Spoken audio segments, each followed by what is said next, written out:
नमस्कार, मैं हूं आपके साथ गौरव राजेंद्र। बुलेटिन की शुरुआत करते हैं। मध्य प्रदेश के मुख्यमंत्री मोहन यादव ने ग्राम छिपानेर चिचोट क्षेत्र में वेदगर्भा घाट का लोकार्पण किया। सीएम मोहन यादव ने 316 करोड़ के विकास कार्यों का लोकार्पण और भूमि पूजन किया और इस दौरान मुख्यमंत्री डॉक्टर मोहन यादव ने कहा कि मां नर्मदा की धारा चैतन्य है, इसके दर्शन मात्र से ही सभी धन्य हो जाते हैं। आज यहां नर्मदा के तट पर वेदगर्भा घाट का लोकार्पण हुआ है। यहां पर वेद विद्या केंद्र विकसित हो रहा है। नर्मदा नदी प्रदेश की जीवन रेखा है। प्रदेश का सिंचाई रकबा 48 लाख हेक्टेयर से अधिक है, जिसमें से 40 लाख हेक्टेयर क्षेत्र में मां नर्मदा के जल से सिंचाई होती है। मां नर्मदा का किनारा चिचोट घाट और हमारा हरदा जिला ये अपने आप में बहुत अद्भुत धाम है। बाबा बजरंगदास महाराज एक संकल्प लिया और ये स्थान को कई कारणों से वेद विद्यालय है, हमारे पंचकर्म के आयुर्वेद का सेंटर, यात्रियों को सुगमतापूर्वक स्नान की जगह मिल रही है। लगभग 316 करोड़ के अलग अलग निर्माण कार्य का लोकार्पण भूमिपूजन दोनों करने का मौका मिला है। मैं मान के चलता हूँ कि नर्मदा जी के कारण से मध्य प्रदेश के सालों में एक अलग प्रकार की दुनिया में नर्मदा पहुंचा है। ऐसे मां नर्मदा की कृपा सब पे बनी रही। मेरी अपनी ओर से यहाँ चिचोट घाट के इस पूरे देवगर्भा मान के चलो मां नर्मदा का आशीर्वाद हम सबको मिले। उधर देवास जिले के धार्मिक नगरी नेमावर में मां नर्मदा जयंती जन्मोत्सव हर्षोल्लास के साथ मनाया गया, जहां पर चिन्मया धाम आश्रम के संत विठल दास महाराज के सानिध्य में विद्वान और ब्राह्मणों की मौजूदगी में मां नर्मदा की विधि विधान से पूजा अर्चना की गई और मां नर्मदा का जन्मोत्सव मनाया गया। मां नर्मदा जयंती पर मालवांचल सहित कई प्रांतों से हजारों की संख्या में श्रद्धालु जीवनदायिनी मां नर्मदा के तट पहुंचे, जहां श्रद्धालुओं ने मां नर्मदा की पूजा अर्चना कर आस्था की डुबकी लगाकर सिद्धेश्वर महादेव का जल अभिषेक कर भक्तों में हलवा प्रसादी वितरण किया गया। वहीं नर्मदा जयंती को लेकर नगरवासियों के द्वारा बस स्टैंड से लेकर नर्मदा तट तक दुल्हन की तरह सजाया गया। इस दौरान पूरा नर्मदा तट जो है भक्ति में नजर आया। नर्मदा जयंती के अवसर पर विभिन्न आश्रमों में श्रद्धालुओं के लिए भंडारा का भी आयोजन किया गया था। तो तस्वीरें आपके सामने हैं, जहां पर आप देख सकते हैं किस तरीके से मां नर्मदा जयंती जन्मोत्सव की धूम रही है। चारों तरफ श्रद्धालु में जो है हर्षोल्लास के साथ में जीवनदायिनी मां नर्मदा को चुनरी भी उड़ाई गई है और यहां काफी दूर से जो है श्रद्धालु पहुंचे, विधि विधान से पूजा अर्चना की गई। ढोल नगाड़ों के साथ में आप देख सकते हैं किस तरीके आस्था की डुबकी भी यहां पर श्रद्धालुओं ने लगाई।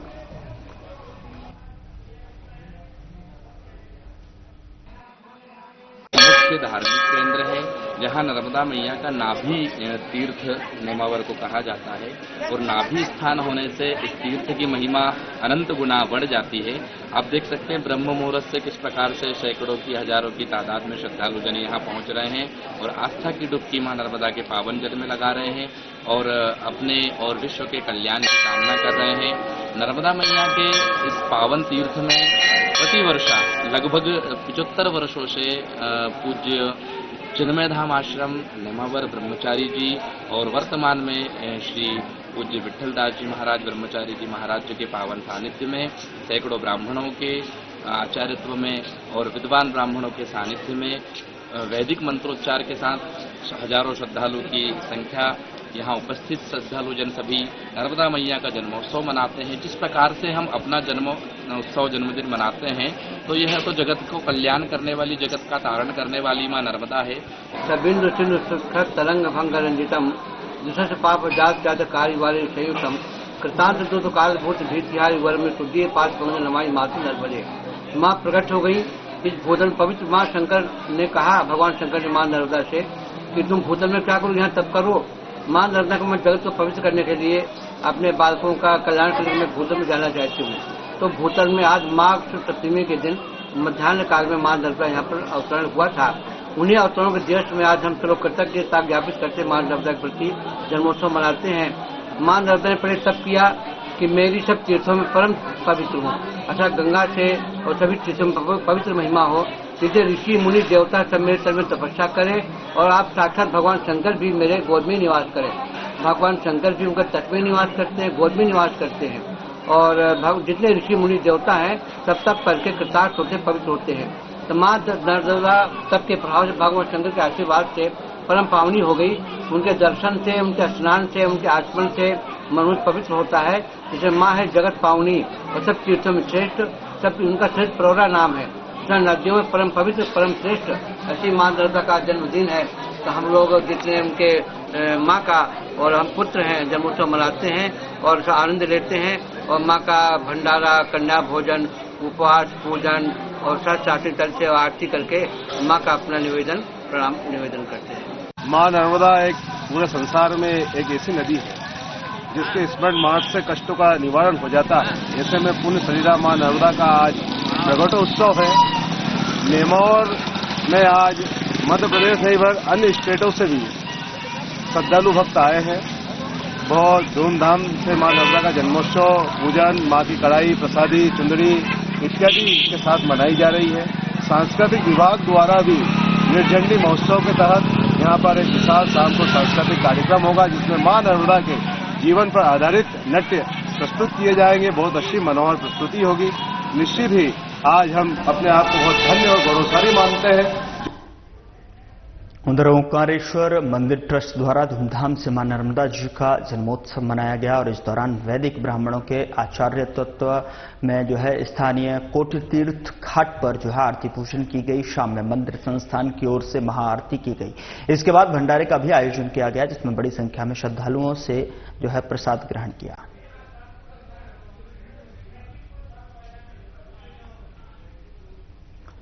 खबर भोपाल से है जहां इनकम टैक्स अधिकारी के सरकारी घर खाली कराने पर जमकर हंगामा देखने को मिला है। आपको बता दें कि मिली जानकारी के अनुसार 6 महीने पहले अधिकारी का ट्रांसफर हुआ था। ट्रांसफर के बाद भी सरकारी घर को खाली नहीं किया गया था। समय सीमा में घर खाली नहीं करने पर यह एक्शन लिया गया है। दिल्ली से आए अधिकारियों ने घर को खाली कराया जिसके बाद इनकम टैक्स अधिकारी योगेंद्र शर्मा ने नाराजगी जाहिर की और जमकर हंगामा किया। हालांकि उन्हें पहले ही सरकारी घर को खाली करने के नोटिस भेजे गए थे। इसके बावजूद भी घर खाली नहीं करने पर उच्च अधिकारियों ने एक्शन लिया है।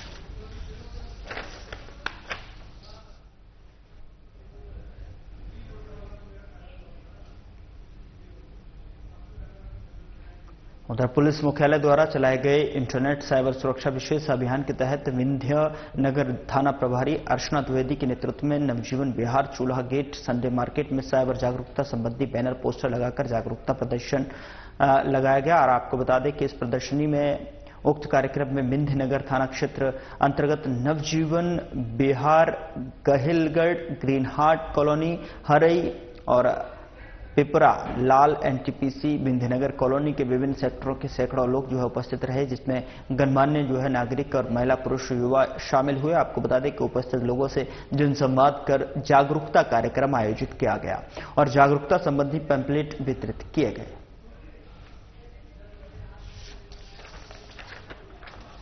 प्रशासन द्वारा किया जा रहा ये कार्य जो है बेहद सराहनीय कार्य है क्योंकि आए दिन लोग बैंकों की धोखाधड़ी का शिकार हो रहे हैं। लोग फ्रॉड कॉल आते रहते हैं हर लोगों के मोबाइल पे और ओटीपी दे दो और उससे उनका पूरा का पूरा पैसा चला जाता है।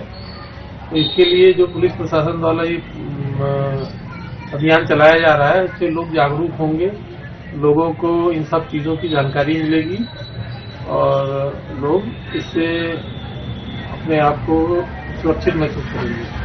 प्रशासन द्वारा चलाए जा रहे इस अभियान में हमारा भी ये फर्ज बनता है कि हम अपने घर से, गांव से, तमाम सामाजिक संगठनों से ये आग्रह करें कि वो अपने आसपास के लोगों को इस जागरूकता अभियान के बारे में बताएं और इन सब होने वाले ठगी अपराध से बचें। सिंगरौली पुलिस के द्वारा इन दिनों जागरूकता अभियान चलाया जा रहा है साइबर ठगी से बचने के।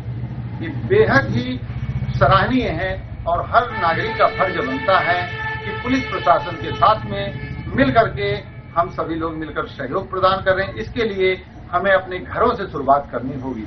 आज पुलिस के द्वारा मैं देख रहा हूं कि हर गली मोहल्ले में, चाहे थाना बैढ़न हो, बिंदनगर हो, जयंत हो, मुरवा हो, बरगमा हो, सराई हो, जगह जगह पे हम देख रहे हैं कि सोशल मीडिया के माध्यम से जो है तो जागरूकता के संदेश जो है तो दिए जा रहे हैं पुलिस के द्वारा। हम सभी को चाहिए कि पुलिस के इन कामों में साइबर ठगी को रोकने के लिए हम सभी को मिल करके पुलिस के साथ में सहयोग प्रदान करना होगा। इसके लिए हम सभी को अपने घरों से शुरुआत करनी होगी, अपने बच्चों से शुरुआत करनी होगी, अपने खुद से। सिगरौली पुलिस के द्वारा ये बहुत ही बेहतरीन तरीके से जो है तो मुहिमें चलाई जा रही हैं। नरसिंहपुर के बरमान रेता घाट में 3 फरवरी से शुरू होकर 12 फरवरी तक चलने वाले 108 कुनिया गोरक्षा रुद्र महायज्ञ के लिए नरसिंहपुर कलेक्टर एसपी सहित प्रदेश के मुख्यमंत्री को आमंत्रित करने जिले भर के संत कलेक्ट्रेट पहुंचे और उन्होंने शंखनाद करते हुए मुख्यमंत्री के नाम आमंत्रण पत्र डिप्टी कलेक्टर को सौंप दिया। संत महामंडल के राष्ट्रीय अध्यक्ष महंत आशुतोष ब्रह्मचारी ने बताया कि गौ सेवा संवर्धन और संरक्षण के लिए इस महायज्ञ की आहुति दी जा रही है। साथ ही उन्होंने मध्य प्रदेश सरकार के लिए गौ संवर्धन के लिए धर्म संसद में जो योजना तैयार की गई है उससे मुख्यमंत्री को अवगत कराने के लिए आमंत्रित किया है। महंत आशुतोष ब्रह्मचारी ने यह भी बताया कि इस महायज्ञ के दौरान 5 लाख लोगों को संरक्षण के लिए संकल्प भी दिलाया जाएगा और प्रदेश भर में संरक्षण के लिए एक बेहतर माहौल निर्मित किया जाएगा।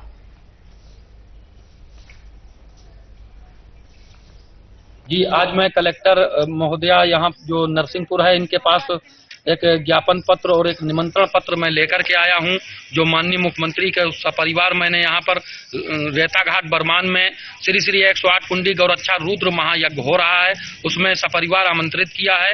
आज हम साधु संतों के साथ में और नागा संतों के साथ में सभी के साथ में हमारा यहाँ आगमन हुआ और मध्य प्रदेश में जो गाय छुट्टा घूम रही हैं उन गायों के संवर्धन के लिए हमारे पास संपूर्ण योजना तैयार कर ली गई है। संतों ने धर्म संसद में, गौ संसद में योजना तैयार कर ली है, तो उसके लिए माननीय मुख्यमंत्री को यहाँ पर आगमन करना है सुनिश्चित। इस श्री श्री रुद्र महायज्ञ में 5.25 लाख शिष्यों को हम गौ संवर्धन का जो आज संकल्प दिलवाएंगे इस यज्ञ में, उसमें मुख्यमंत्री की उपस्थिति अनिवार्य है। सभी धर्माचार्य और सभी जगत गुरु शंकराचार्य सबको निमंत्रण भेज चुके हैं।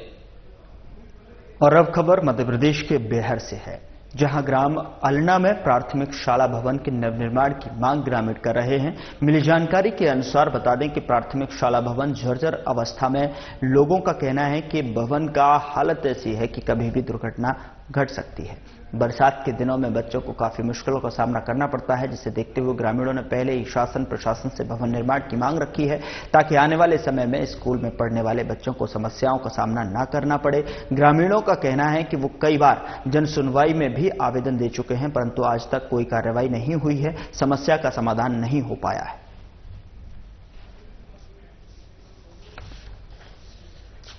ग्राम पंचायत अलना में यहाँ का जो प्राथमिक शाला भवन है वो बहुत ही जर्जर हो चुका है। यहाँ के बच्चे जान जोखिम में डालकर पढ़ने के लिए मजबूर हैं। भवन इतना जर्जर है कि कभी भी दुर्घटना का शिकार हो सकता है। यहाँ के जनप्रतिनिधि, ग्रामवासी अनेक बार प्रशासन से गुहार लगा चुके हैं कि यहाँ का नवनिर्मित प्राथमिक शाला भवन का निर्माण करवाया जा रहा है। साधना न्यूज चैनल से कैमरामैन प्रकाश के साथ देवदत्त धानेसर, बैहर। उधर शिवपुरी शहर के ईस्टर्न हाइट्स स्कूल के संचालक सुबोध अरोरा के घर के देर रात हथियारबंद बदमाशों ने बड़ी चोरी की घटना को अंजाम दिया है। चोरों ने चौकीदार से मारपीट कर बांध दिया और आपको बता दें कि घर से 80 लाख की चोरी कर ली है। और ये बड़ी चोरी चौकीदार ने किस तरह अपने आप को बंधन से मुक्त कराया है, दीवार फांदकर गली में पहुंचकर शोर मचाना शुरू कर दिया। इसके बाद घर में घुसे बदमाश फरार हो गए। घर में घुसते हुए बदमाश कैमरों में भी कैद हुए हैं। ये लोग घर में अंदर घुसे गेट से और उन्होंने यहाँ पे चौकीदार को बांध दिया और फिर वो अंदर गेट से इधर ताला तोड़ के अंदर घुस गए और ऊपर जाके अलमारी में से उन्होंने सामान निकाला और अभी और भी लॉक तोड़े थे, तो चौकीदार ने अपना हाथ खोल के और इधर दीवार में से फांद के वो गया। तो फिर उनको थोड़ा सा डर बैठ गया, तो वो फिर फटाफट भाग के वापस चले गए। क्या ले गए? क्या कुछ सामान गया? ज्वेलरी ले गए और अंगूठियां थी, एक हार था डायमंड का, इस तरीके की ज्वेलरी थी और रिंग सी थी। लगभग कितने का? लगभग 17 लाख रुपए का सामान होगा। तो आप लोग कहाँ थे?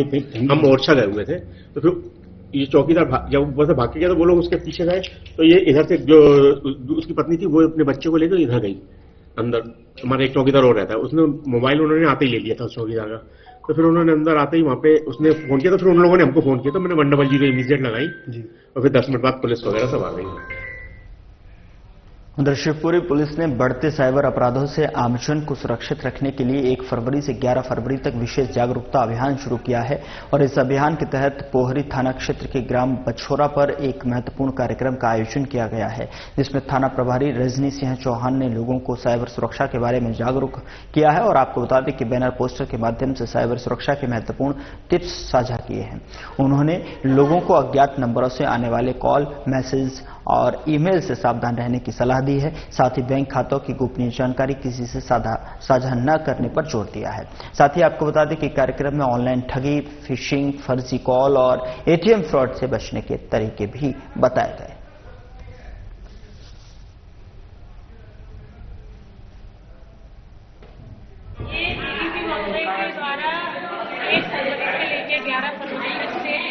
चालू किया गया है, इसमें पुलिस का उद्देश्य ये है कि लोगों के साथ साइबर संबंधी ठगी हो जाती है, इसके बारे में लोगों को जागरूकता देनी है या अनजाने में उसकी त्रुटियां हो जाती है।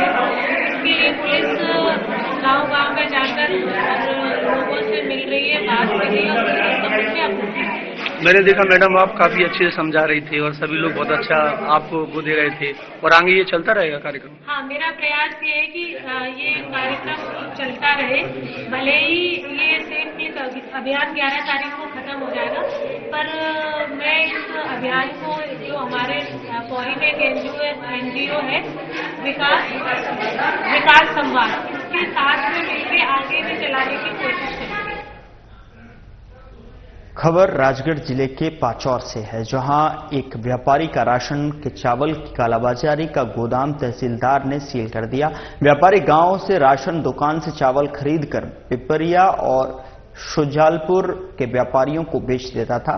पाचौर में सोमवार को करीब शाम 7 बजे तहसीलदार और खाद्य अधिकारी की टीम ने एक साईनाथ गोदाम पर छापेमारी कर 55 क्विंटल चावल जब्त किया है और इस कार्रवाई में अधिकारियों ने व्यापारियों को बुलाकर गोदाम खुलवाया, तो जांच में 110 भूरी पड़ी चावल मिलने पर पंचनामा बनाकर सैंपल भी ले लिया है। और आपको बता दें कि जब व्यापारी से पूछताछ की गई तो व्यापारी ने बताया कि वो ग्रामीण क्षेत्रों से राशन की दुकान का चावल खरीदता है और इसे पिपरिया और सुजालपुर के व्यापारियों को बेच देता है।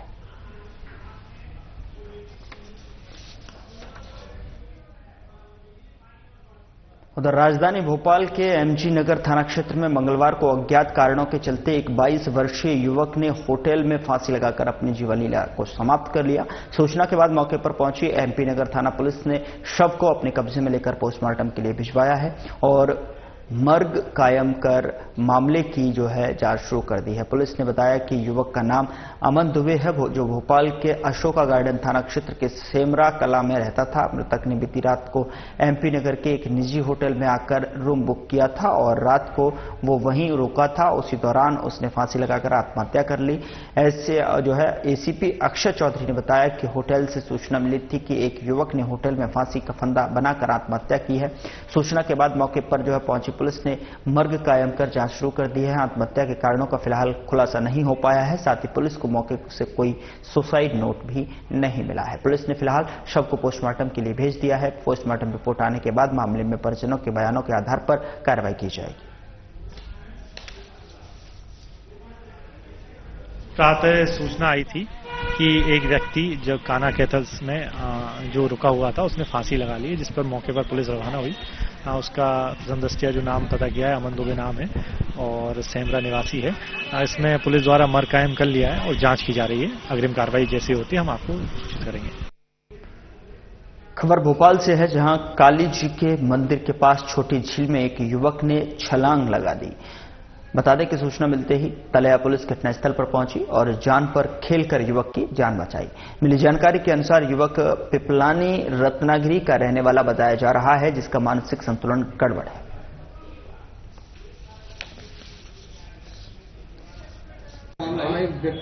व्यक्ति था पिपलानी तरफ का था, वो तालाब खोला। जैसी पुलिस को पता चला है तो पुलिस में हमारे सर्विस कमलेश रैकवार, धर्मेंद्र रघुवंशी, नीरज कुशवाहा और सलमान खान पता लगा तो जो तालाब में कूद के उसको तत्काल बचा लिया, निकाला है और परिजनों को बुला के समझाए दे के उनको सपोर्ट कर दिया गया है। बात करने पर थोड़ा व्यक्ति मन बुद्धि का बताया, घर वालों मन बुद्धि का है, चला जाता है, तो लेकिन पुलिस ने तत्परता से उसको बचा लिया। सर क्या वजह रही, परिवारजनों ने कुछ बताया इसके? नहीं, वो मन बुद्धि का है, निकल जाता है।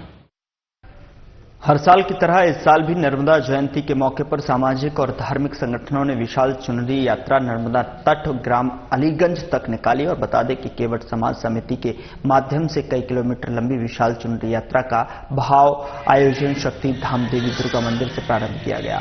इस यात्रा का जगह जगह फूल बरसाकर स्वागत किया और चुनरी यात्रा नर्मदा तट ग्राम अलीगंज पहुंची, जहां पर मां नर्मदा को चुनरी अर्पण की गई।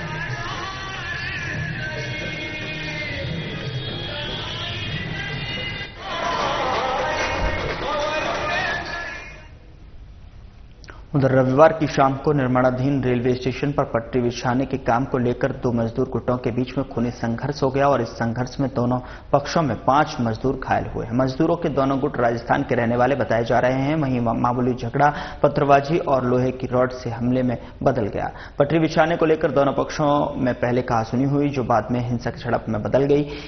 बता दें कि खिलचीपुर पुलिस सूचना मिलते ही घटनास्थल पर मौके पर पहुंची और दोनों पक्षों की शिकायत के आधार पर पुलिस ने FIR दर्ज कर जांच में जुट गई है।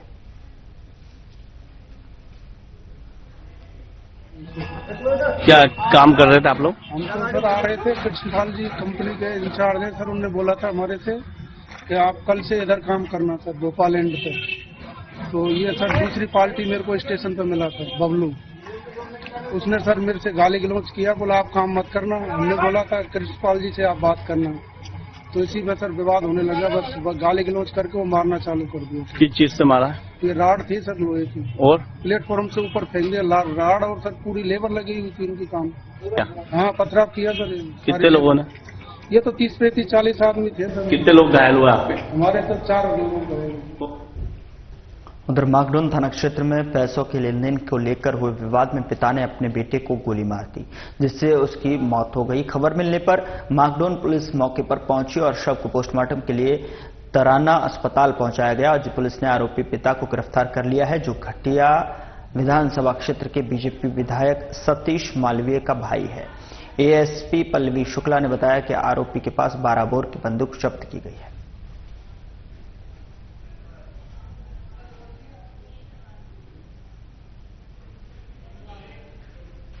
उधर सतवास में एक ढाबे पर आपसी विवाद के चलते फायरिंग की घटना सामने आई है, जिसमें अंकित सिंह बावरा घायल हो गए हैं, जिसके बाद उसे इंदौर रेफर किया गया। सूत्रों के अनुसार फायरिंग के बाद गोली चलाने वाला कपिल जायसवाल मौके से फरार हो गया है। फायरिंग की घटना के तुरंत बाद पुलिस ने 3 आरोपियों को गिरफ्तार कर लिया है, वहीं एक आरोपी की तलाश जारी है। फायरिंग में एक युवक को गोली लगी है। बता दें कि 5 जिस तरीके से जो है एक सतवास में ये खबर है, जहां पर एक ढाबे पर आपसी विवाद के चलते ये फायरिंग का मामला सामने आया है, जिसमें अंकित सिंह बावरा घायल हो गए, जिसके बाद उसे इंदौर रेफर कर दिया गया। सूत्रों के अनुसार फायरिंग के बाद गोली चलाने वाला कपिल जायसवाल मौके से फरार है। फायरिंग की घटना के तुरंत बाद ही पुलिस ने एक्शन लेते हुए इसमें 3 आरोपियों को गिरफ्तार भी कर लिया है। एक अंकित बावरा है, पिता आजाद बावरा है, जो कालापाठा का रहने वाला है। ये कोई बजरंग सेना का राष्ट्रीय महामंत्री है। इसने अपना जिला प्रतिनिधि कपिल जायसवाल निवासी सतवास को बना रखा है। तो उसका ये कहना है कि कपिल जायसवाल जिला अध्यक्ष बजरंग सेना के नाम से अवैध गतिविधि उसका समझाने गया था। समझाने के बाद तो उसने उस पर आज गोली चला जो उसकी कंधे पर लगी है और उसको इंदौर रेफर कर दिया है। इसमें 3 आरोपी कपिल जायसवाल, गबरू राठौर और विनोद कोरकू पकड़े गए हैं। एक अभी करण फरार है, जिसके लिए हमने टीम बना रखी है और इन पर कार्रवाई सख्त की जाएगी। जैसी रिपोर्ट आएगी उसके बाद कार्रवाई की जाएगी। फिलहाल बुलेटिन में इतना ही। नमस्कार।